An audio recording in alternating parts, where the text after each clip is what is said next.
On a hot Friday afternoon, I sat down in my assigned, unassigned seat for another session of my film criticism course. Little did I know, my life would never be the same again. Okay, I'm being a little dramatic, but I was shown the movie Repo, the Genetic Opera. Repo, a Genetic Opera, started off as a stage musical in 2001, blending horror, sci-fi, and gothic aesthetics with rock opera storytelling. If you see me looking back and forth here, don't mind that, I'm just looking at my notes. Written by Terrence Sunick and Darren Smith, it draws clear inspiration from movies such as Rocky Horror Picture Show and Blade Runner.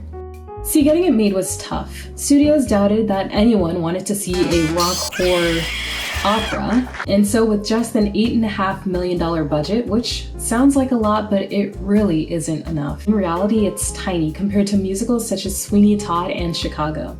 Director Darren Lynn Bousman, known for his Saw movie franchise, used his success to push the film into production.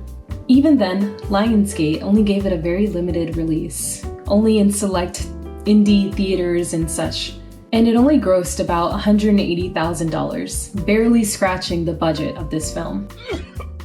Though it may not have gotten much love in the box office, Repo developed a cult following of its own. People who would die at the stake defending what a masterpiece this film is. And honestly, I can kind of see it. According to Austina on Rotten Tomatoes, the movie is honestly horrible, but intentionally so. The director took gore and catchy music with an interesting storyline and created an absolute masterpiece, which doesn't take itself seriously. To be fair, it isn't for everyone. Definitely a cult film. If you are a fan of bad movies that know they are bad movies, you will love this. If you go in expecting this movie to be anything other than awful, you will be disappointed. And on the flip side, you have Rob, that states, if you're looking for insight into the death and resurrection of Christ, look no further. I can think of no better means by which to experience the cumulative effect of 3 days in hell in under 100 minutes. Okay, Rob. Hey guys! Bet you didn't expect to see me. Yes, I know I look different. It's been a while. I'm here because in the uploading of this video, there's been a little bit of a issue. I was copyrighted claimed. Yay! So, in efforts to make this video not blocked literally everywhere, I'm planning on just voiceovering every scene in Repo. Though this might not have been part of the original plan, you know, maybe this was a divine intervention. I think this will be a little bit more fun. I don't know. We'll see how this works. All right. Thank you so much for watching. Hopefully I don't see you again in this video. Bye. And with that, let's start the movie. The movie begins with a series of comic book strips. Here it explains that a worldwide epidemic of organ failures have devastated the population, causing GeneCo, a company that finances organs, to rise amongst the chaos. GeneCo begins branding cosmetic surgery as a fashion statement and selling an expensive and addictive painkiller named Zydrate. However, a cheap version of Zydrate can be found within the bodies of the deceased, and it is sold on the black market. GeneCo founder Roddy Largo manages to legalize organ repossessions through Congress, and he and his children Luigi, Amber, and Pavi become the most powerful family in the entire world. With organ repossessions now being legalized, Roddy sends out repo men when someone is behind on their organ payments. This, of course, is done as grotesque as possible. Not only is the victim left dead with one less organ, but also a terrible credit score. I personally do love when these comic book strips pops up. I think it's done very cleverly. It contributes to the lore building of this world while also saving time and money, which of course is very essential knowing they have such a low budget. And it also still fits the overall aesthetic of this film, which can be a little difficult to achieve when you're putting two pieces of media together that don't really belong together sometimes. So the movie opens with the grave robber. He is basically the face of the black market Zydrate operation.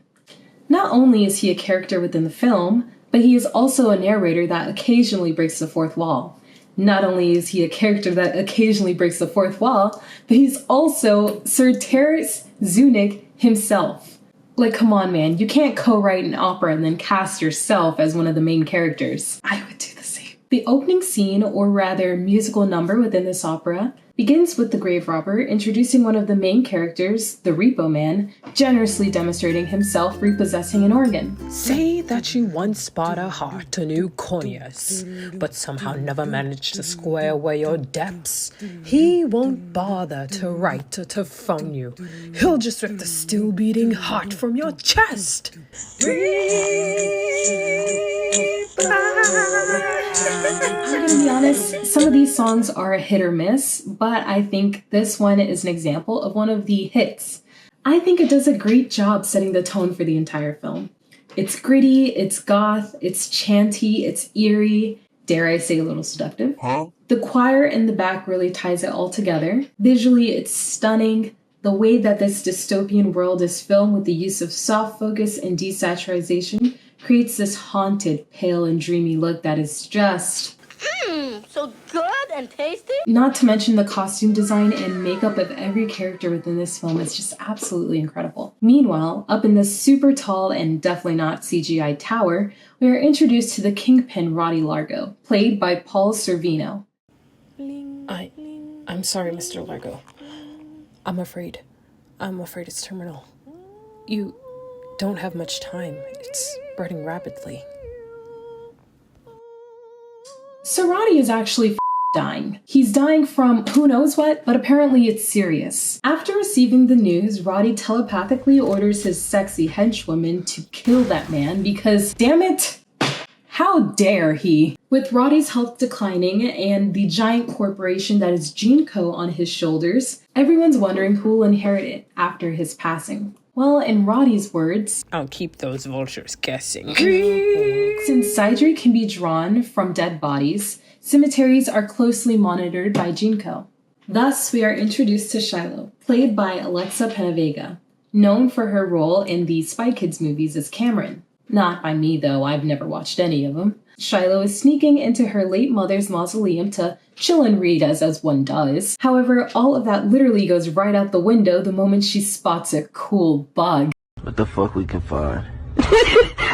She decides to go after it and runs into the grave robber, who decides that now is the perfect time to gather some more citrate. GeneCo cops begin swarming the cemetery and Shiloh hides, obviously because she doesn't want to die. Meanwhile, the grave robber just doesn't give a damn, like he's aura farming at this point. He made the movie, damn it, he's got the toughest plot armor of them all.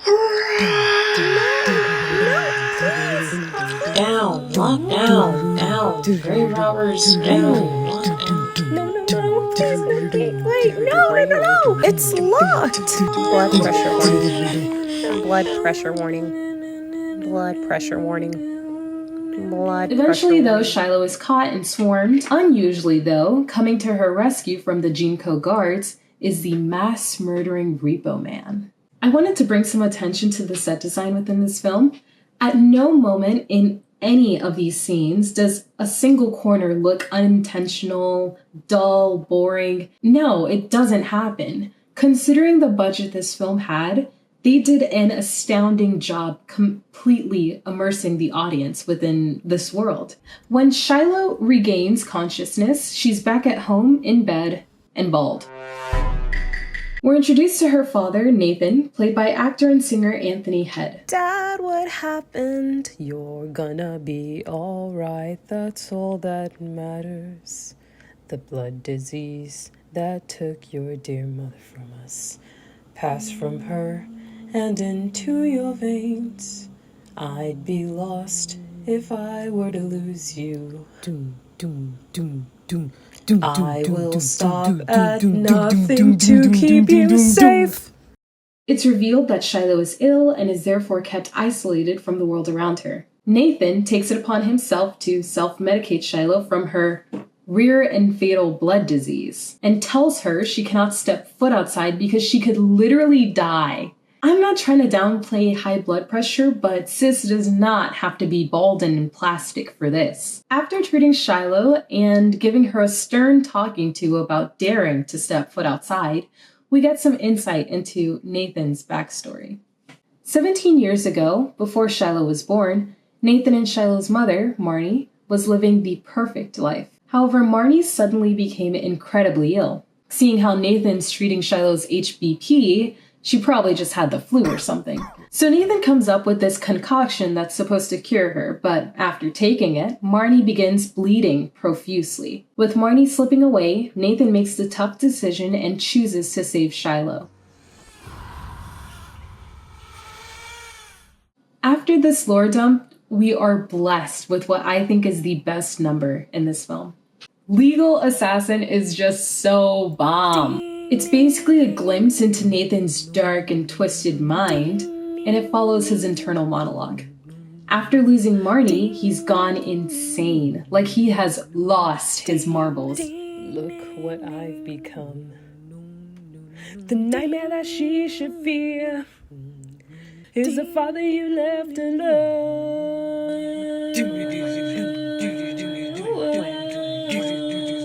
He's trying to keep Shiloh isolated from the world in efforts to protect her, when in reality he's like, yo, deadass, you should be escaping me, low-key. And why? Because he is the Repo Man the whole time. It's him. He's the bad man, the bad killing mass murder man. Oh, bro, it's just so good. It's so good. And the glimpses of flashbacks are reminding Nathan of what puts him over the edge. Insanity, due to his grief. You can see the internal battle he's facing between being an overprotective but caring father to Shiloh, while also detaching and turning into this mass-murdering Repo Man.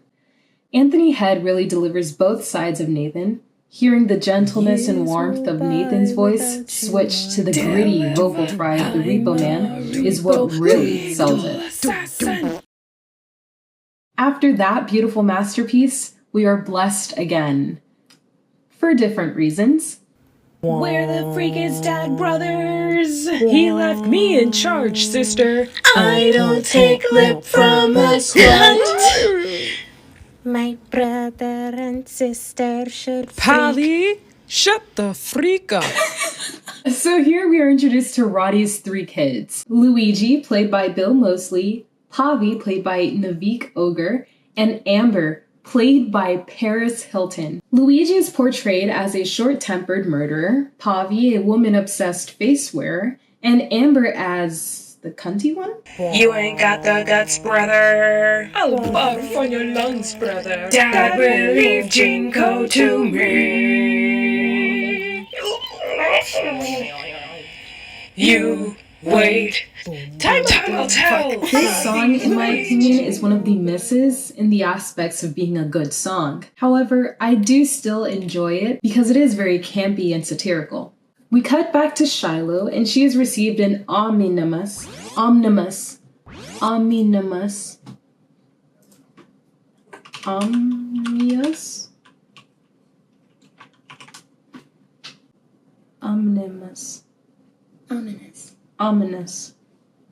ominous. We cut back to Shiloh, and she has received an ominous. I give up. We cut back to Shiloh, and she has received a scary message from Roddy. Shiloh, you don't know me, but your mother was once very dear to me. I can help you find your cure. Meet me at your mother's tomb. And now we get some insight into Roddy. Apparently, Roddy and Marnie used to be together until she left him for Nathan. When she fell ill, Roddy seized the opportunity to take his revenge. He managed to swap the cure Nathan made for Marnie with poison, causing Marnie to die, and Nathan to believe that he was responsible. For some reason, Shiloh decides to meet up with Roddy, which now I understand why Nathan keeps her ass locked up. I'm Roddy Largo. I know. I own Jinko. Please let me go. Sorry to be to difficult. So Roddy tells her that he has produced a cure for her blood disease, basically offering her the freedom she craves, only if she agrees to be the poster child to the progress. A function awaits.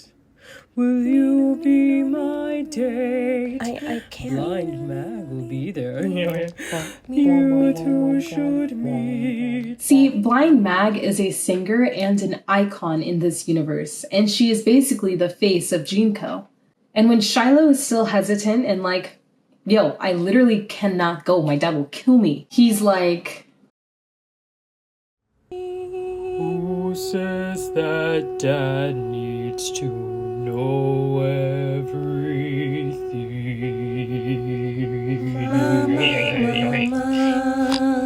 hold up. Replay, pause, zoom. Nah, Roddy has done this before. Excuse me, everybody. This man is here to meet a 13-year-old girl. Next, we're gifted with another stellar performance by Anthony Head. It's a thankless job, but somebody's got to do it. Like a mop. And a broom. No one likes a thankless job. I know what he means by calling repoing a thankless job, but come on. In a way, though, it's interesting seeing him using this as a way to cope, justifying his brutality as a way of saying, hey man, somebody's got to do it. We are shown a brief advertisement for the Grand Genetic Opera that is being held later that night. Keep that in mind. After sneaking out yet again to attend this ribbon-cutting ceremony with Roddy, Shiloh is introduced to Blind Mag, who is just... look at her!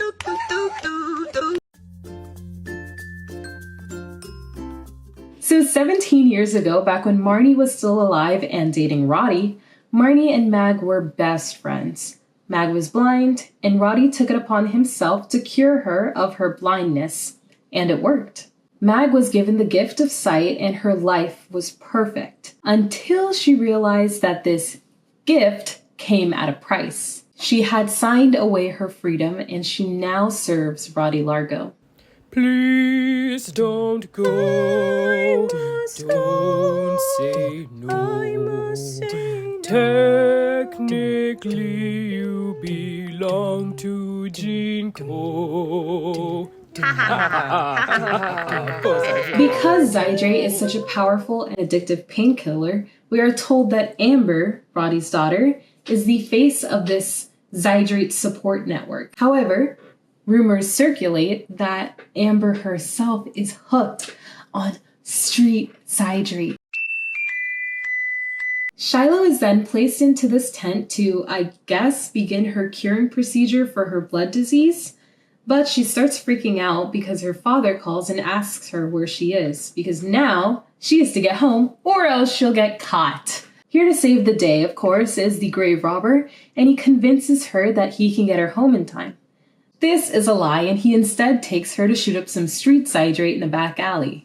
This next number, Zydrate Anatomy, is one of, if not the most popular song in the soundtrack, and understandably so. The beat is solid and the lyrics are annoyingly catchy. Zydrate comes in a little glass vial. A little glass vial? A little glass vial. And the little glass vial goes into the gun like a battery. Grave robber. Grave robber. Visually, wow. Need I say more? But towards the end of the song, the grave robber reveals the fine print of Blind Mag's contract with Jinko. If Blind Mag were to leave Jinko, then a Repo Man would come to repossess her eyes. And honestly, with the way that the Repo Man has been repossessing organs, it's not looking too good for her. The shindig is then swarmed with Jinko guards, and the grave robber finally has to take her home. He bids her farewell with the tip of his fedora, and Shiloh is finally home safe. And her father is none the wiser. Come on, Nathan, she has her wig on. You know she's up to no good. Roddy requests Nathan's presence in his office, and upon his arrival, Roddy gives him the task of killing Blind Mag. See, Mag has begun expressing some resentment to Roddy, and with her being the face of Jinko, Roddy wants her to be taken out in fear of her tarnishing the brand.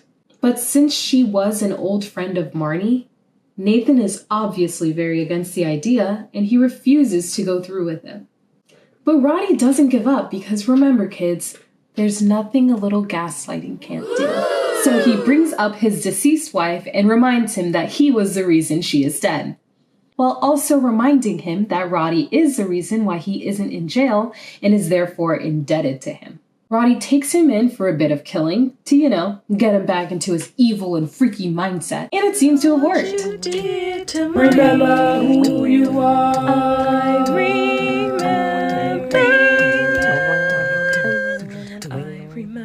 every dying whisper, every desperate murmur. I remember mocking every victim with acute precision. I remember every time I hold my blunt companion. But shortly after, his post-murder clarity kicks in. I cannot do this job. Find someone else. After meeting Shiloh at the event, Mag appears at Shiloh's house to drop some massive bomb. Mag was told that when Marnie had died, that Shiloh had died with her. And not only that, but Mag was... How do I put this? I'm your godmom. Mag tells Shiloh how much she wishes she was there for her and to never give up on finding freedom from her current situation, all while projecting a holographic video of Shiloh's mother from her eyes. However, this little reunion is cut short by Nathan, who immediately just doesn't give a damn about anything Mag has to say. Nathan, I promise your late wife I'd be present in Shiloh's life. Mag. Shut up, Megatron. He pushes her out, and Shiloh tries to tell her father about the contract Mag has with GeneCo, and that she is in a lot of danger. After being dismissed by her father, she goes full teenage angst on him. 17! And it's better than 40. Damn.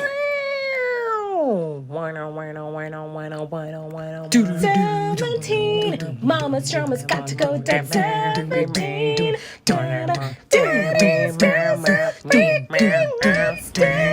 Oh, God. Nathan, Jesus.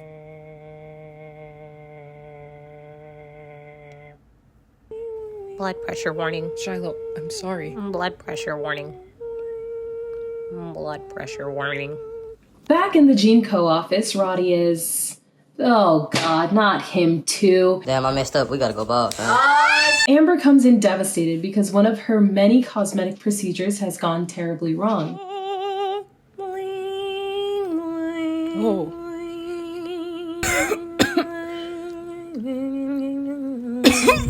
Alright, he's ODing. After telling his daughter how much of a disgrace she is, he is left alone in his office, where he reveals his plan to leave all of his riches and fortunes to none of his kids, but all to Shiloh.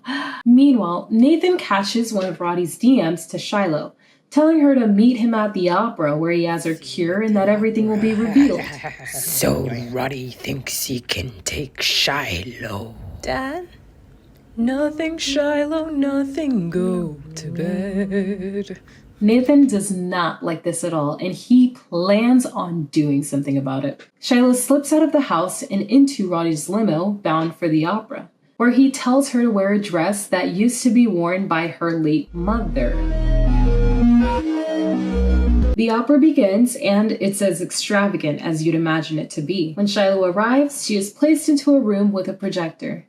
In an attempt to gaslight her, Roddy tells her that the Repo Man is trying to kill her, and the only way to stop him is to use Shiloh as bait to trap him. Back at the opera, Amber is performing, and I just know the audience was eating her up. Blame not my dreams. Until her face falls off. Pick that thing up and leave! Next is Blind Mag's performance, and oh my God. Pling, pling,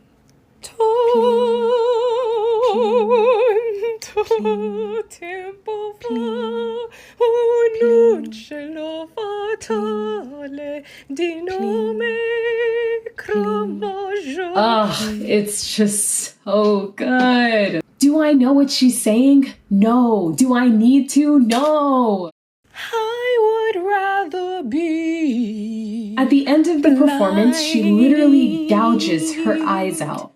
And you can just see the joy of this newfound freedom wash over her, and it's just stunning. But this is short-lived, as Roddy cuts the rope to her harness off, and she is skewered by the fence below.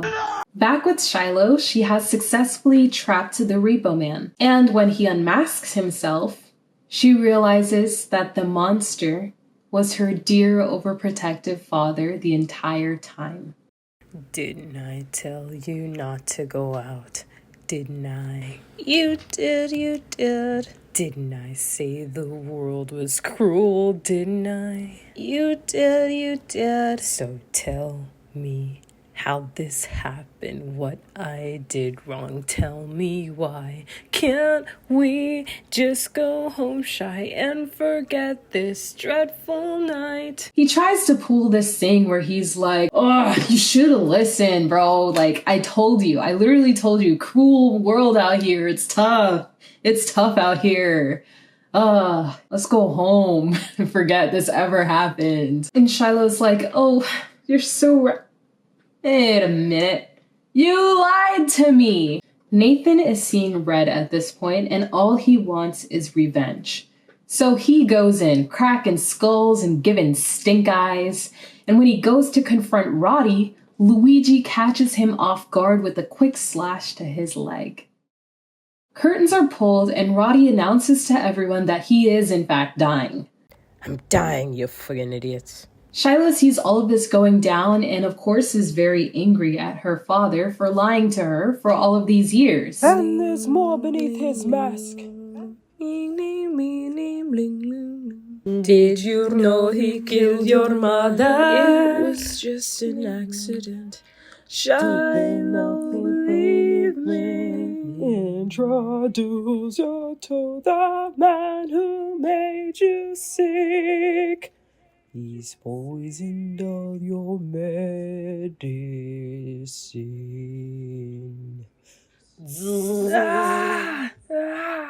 This entire time, Nathan has been keeping her captive to protect her, when in reality, he was poisoning her the whole time. She doesn't even have high blood pressure. He was just keeping her sick so she'd be dependent on him, which allowed him to keep her captive and safe in this prison he created for her. And with all of this happening, an overwhelmed Shiloh passes out.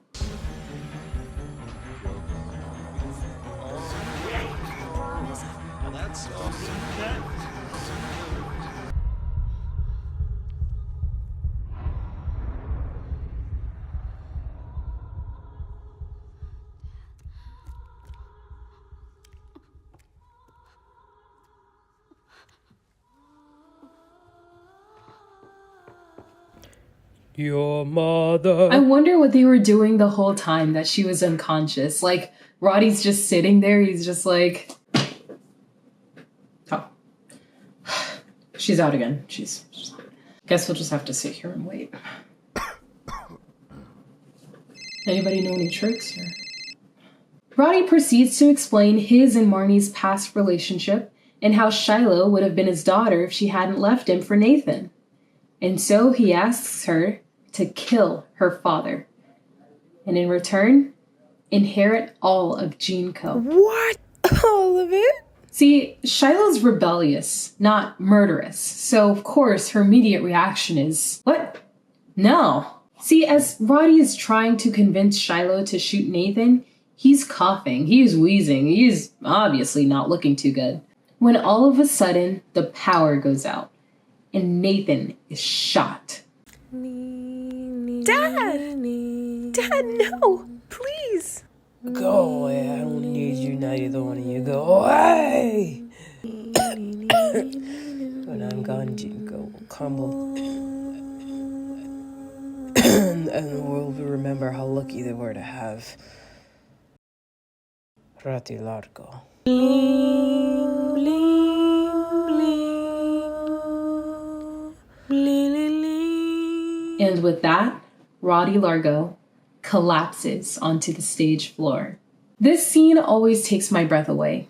They are really pushing the operatic theme here. I mean, it's literally taking place on a stage in front of an audience. This cold and gray-blue lighting that is used throughout a majority of this film is instead replaced with this overpowering, sharp red of bloodshed.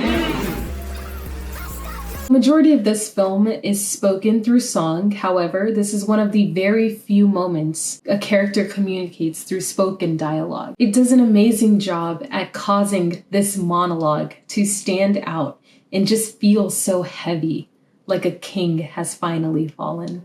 Shiloh and Nathan shares this sweet duet before Nathan is then reunited with his Marnie. Of each other in a time of need. Shawty, you're the world to me. Though a bit twisted given the circumstances, she has finally escaped her forced solitude. And that is the end of Repo, a genetic opera. I made this video because after seeing this film, I just knew I had to talk about it. I mean, some of the songs are a bit awkward, some of the acting is a bit questionable, and the plot and characters are a bit underdeveloped. But that's what makes it so charming. The gothic cyberpunk-esque costume design and feel of this entire universe is just so captivating. The characters, though a bit two-dimensional, are very campy and just fun to watch. The theme is powerful as it speaks on control. Whether it be Nathan's obsession to keep Shiloh safe due to the loss of his wife, or the corporate power of Junko and Roddy Largo. But what I love most of all is just knowing how fun it must have been for the cast and crew to create such a grotesquely beautiful, unique, and ridiculous rock opera masterpiece such as this. Making this video took me a bit of time, as you can probably see. What? But I did have a lot of fun making it. If you have even the slightest bit of interest in this movie, I highly encourage you to rewatch it for yourself. I just feel like that there is still so much that I left out of this video. And plus, at the time of creating this video, you can watch it for free with an Amazon Prime subscription. If you want me to make a video on a movie that you find interesting, just let me know in the comments, and be sure to leave a like, comment, subscribe, hit that bell icon, you know, ding ding, ding ding, ding ding, ding, so that you're alerted anytime I make a new video. Stop this madness, please! Thank you so much for sticking around. It means the world to me. I hope you guys like these longer forms of videos. I personally love to watch long videos, so let me know, literally let me know anything. All right guys, and with that, I'm out of here. Bye.